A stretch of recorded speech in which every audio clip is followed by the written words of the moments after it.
Not too long ago, Linus Tech Tips made a video on the GT 1030 as there had been a content gap on that subject for his channel, and the video he made was respectfully really good on the topic as a whole. However, his GPU recommendations and alternatives to the GT 1030 were a bit subpar, and I believe the point on why people looked up this card was sort of missed to a degree. While recognizing that people don't want to buy an expensive GPU in the current economy and not having much to choose from on the entry-level side of things was noted, I think he still missed something that he even mentioned without even thinking much about it. Man, there's so many games you can play without a high-end GPU.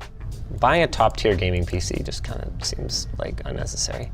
So let's discuss this video card and look at the real alternatives to the GT 1030 in today's video.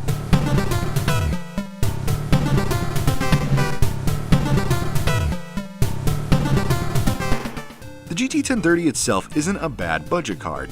Linus showed it could game as long as you are willing to compromise on lower frame rates and settings. But like he said, there are better cards out there, which is 100% true. However, I don't quite agree with what he said would be good alternatives. You see, a lot of people have the GT 1030 because it was the only option given to them. For many, it wasn't much of a choice.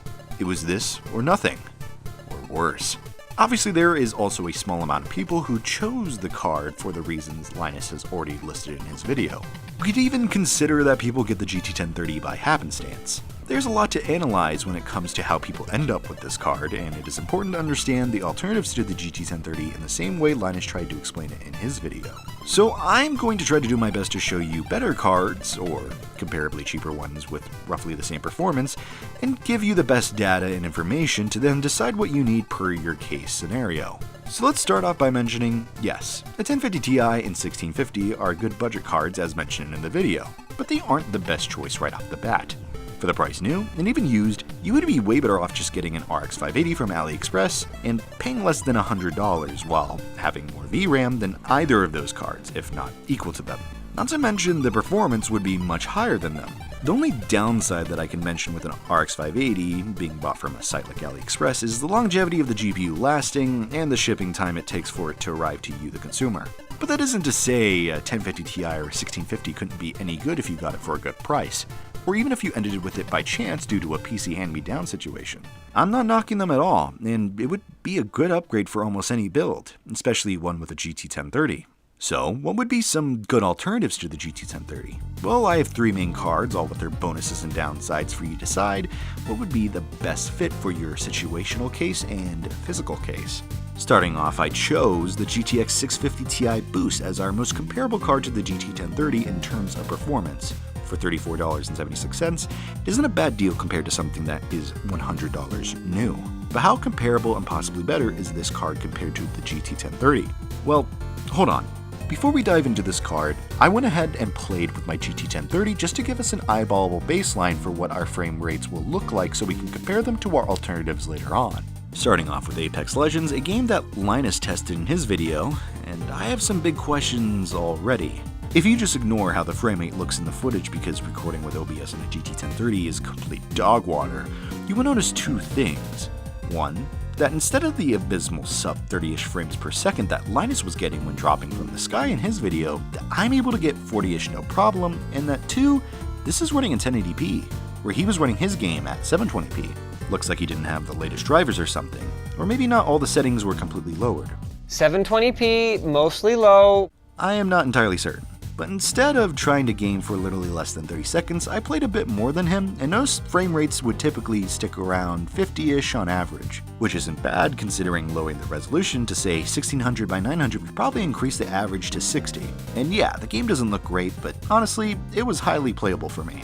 I could tell where I was shooting, so that makes it pretty passable. And after doing that, I thought maybe something more demanding like Arma 3 would struggle with the GT 1030. And to my surprise, with medium settings, the game ran very nicely at 1080p. Obviously our frame rate wasn't the highest, but it never really dropped below 30. I imagine if a bunch of explosions with multiple particle effects are going on at once, that would probably drop it into the 20s or 10s, but otherwise this was very playable. I wasn't even planning on using this game for testing too. I was just surprised the GT 1030 did better in Apex more than I expected, that I had to give this game a try. And Linus was surprised when he ran Resident Evil 4 Remake, which called for at least 4GB of VRAM. The GT 1030 is surprisingly more capable than what you may be led to believe, and it will play many new titles depending on what they are. just remember what the GT 1030 is. So okay, yeah, both Apex Legends and Arma 3 are a bit old. So what about Warzone? You know, something a bit more new. As Linus mentioned, the latest titles out there are just not going to run the GT 1030. And that is true, most titles are not going to run. But many people who are probably buying this sort of GPU aren't trying to play the latest and greatest anyways. But at the same time, could they run a game like Warzone? Well, it does run, but I don't think this is a really good experience. I had everything set to its minimums, and my average was around 30, under 30. Like, I was able to play the game kinda, but I don't think this is fine, even for someone who's trying to game on a budget.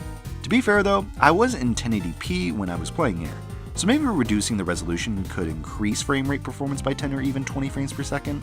But I didn't test for this because I am lazy and because I had other GPUs to grab footage for, so I'm going to just pull a Linus here and quickly move on to something else. So yeah, the GTX 650 Ti Boost, a card from 10 years ago. Support for this card has definitely been dropped, so getting some good drivers to run on this card can be a little bit of a challenge. I did eventually find some from a non-official Nvidia site since I was struggling to get the official ones from Nvidia to work themselves, but I digress. First up was Apex Legends, which varied in performance from time to time. My average was around 40 to 50 at 1080p with everything set to low, but was arguably very playable at 720p with higher consistent frame rates. Not bad for a card that was released back in 2013. However, trying to run a game like Warzone proved to be impossible in my case since it would crash on startup constantly. This is a bit disappointing, but isn't the end of the world if you still wanted to play older titles or indie games. I wouldn't recommend the GTX 650 Ti Boost to anyone unless they were for sure going to play older titles since this made it a bit challenging to work with in the long run. At the end of the day though, if you have the right drivers and you're paying less than $40 for a GPU that can play esport titles comparably to a GT 1030, then this would be a win in my books. I tested 3 other games, but I want to save those results for the end of the video when I compare all of my GPUs with the frame data I collected from all of them. Last thing I need to mention about a card like this one is that while it doesn't consume a small amount of watts like the GT 1030, the GTX 650 Ti Boost can typically be powered with a 300 watt power supply. So in theory, as long as the PSU and the office PC you find on the side of the road has an extra 6 or 8 pin, you should be able to run a low-end gaming PC with little effort. But yeah, not the worst GPU all around versus buying a GT 1030 at full price, or even used. But maybe there are some better options to choose from. The next step up on AMD's side of things is the R9 270. Another 2GB card with surprisingly a lot of performance still, despite being 10 years old as well. Mine looked like an R7 265 for whatever reason, but I promise you that it is an R9 270. Also surprisingly, this card is hard to get drivers for. I had to resort to using Driver Easy and waited like 6 hours to get some sort of driver, which worked out better than I expected. Obviously, as I've mentioned before, this hardware is a little bit old, so while you are going to save 50 or 60 bucks here and there, expect catches to stuff like this. Anyways, after installing drivers, it was on to Apex to see how much better this game performed. And man, this is pretty good. Ignoring that the footage is all from my camera because encoding with OBS can't record with a 10-year-old graphics card, an average of 70 or more at 1080p is really good considering the sub $40 price tag. I bet you could even turn up a setting here or there and get the game to look a little bit better. Nice. Okay, well, how about Warzone? Can it also perform pretty well in that game? Oh yes, it holds up at 1080p at around 40-ish frames per second in its minimum settings. Honestly, I'm really impressed with the R9 270 having been able to keep steady with these titles. While it probably won't play the newest releases, it at least plays some games at fair frame rates.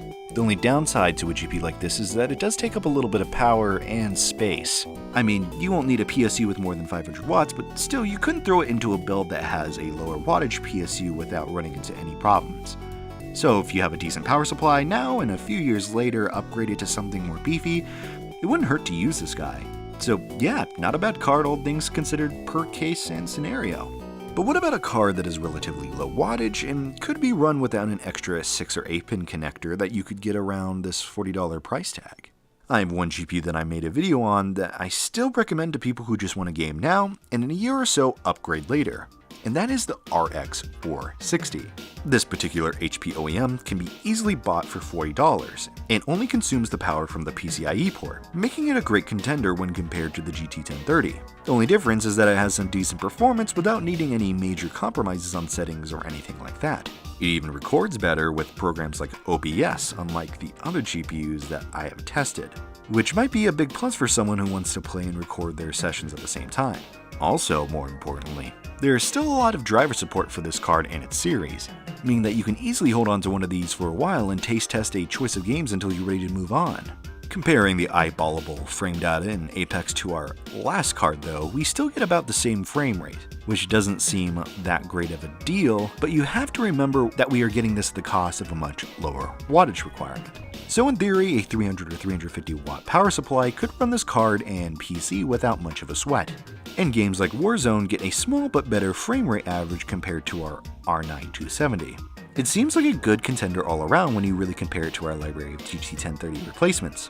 A low wattage, better support, relatively acceptable and decent frame rates all at 1080p, but that is just in my case an explanation. Look, I can show you guys bar graphs of a few other games that I got hard statistics on, and besides the 1050 Ti that I threw in there for reference, you would definitely think that the best card out of these choices are the RX 460. And technically, yeah, that's true, it is. But as I mentioned before, some people have the GT 1030 for reasons you might not consider. While I bet some people bought the GT 1030 mistakenly believing it was a good entry-level card not too long ago, I am also willing to bet many bought this card or cards like this because it was all that they needed. A GT 1030 owner is probably the type of person who looks at a car and only cares about three things. Does it run well? Enough. Does it not guzzle gas? And will it last for a while? Because for yourself, while the journey is as important as the destination in some ways, it is more important that you make it there with the ability to do so to begin with. And I feel like a lot of people just want a GPU for that, something that works with almost everything. If you want a semi-decent 2GB GPU, it could be a GTX 750 Ti or a GTX 950 or some other AMD equivalent for $50 or less. But the truth of the matter is, some people don't want to play the latest and greatest. To them, the latest and greatest is the low requirement indie game that their friend's playing a lot lately, or an older shooter that just hits the right spot when they get home from a long day of work. It could be any number of games from the backlog of the PC library. And with the recent number of flops with AAA companies, I can completely see why someone would even consider the option of buying a GT 1030 at full price. But obviously, there are better cards out there, and the GT 1030 won't be that card sitting on the shelf forever. I still believe for a while that this GPU will be an indie game hero card.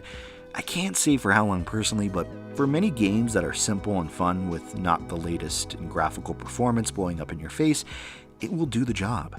And some of the budget GPUs that I have shown in this video will do that too, if not slightly better than the GT 1030. So with that all being said, let's wrap this one up. All in all, I don't think Linus is super wrong or anything. Rather, he just didn't see a different perspective on the GT 1030. And that is fine considering he made a video talking about the latest budget end cards being manufactured e-waste due to the low performance they provided when they're called the newest hardware, despite how slow or unimpressive they can feel given all the nitty-gritty details. Many budgeted PC users see those cards with stars in their eyes though, and I totally get that. Almost any new card is going to completely curb stomp the measly GT 1030. But as I mentioned in the beginning, many people have this card because it was all they have or could have. Anywho, thanks for watching all the way to the end. I had a lot of fun making this video, and I hope I can bring many more to you. So subscribe if you want to see more of this sort of stuff. Comment what you would like to see next, or if you think I am wrong about something. I always like to learn new things from you guys. Like the video if you did, join the Discord if you want to hang, follow Twitter, yada yada yada. Oh, and thanks for watching.